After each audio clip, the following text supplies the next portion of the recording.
વ્યવહાર દ્રષ્ટિ બહુ જ અગત્યની છે.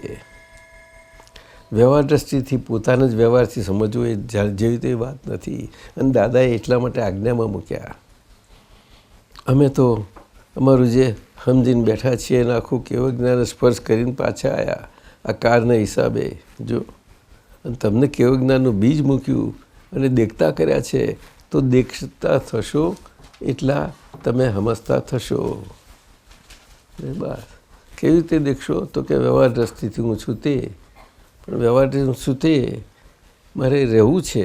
શુદ્ધાત્મા દ્રષ્ટિ છે મારી, પણ એ વધારે પાવરફુલ પેલી બાજુ ચાલ્યા જાય ત્યારે વ્યવહાર દ્રષ્ટિ કાચી પડે.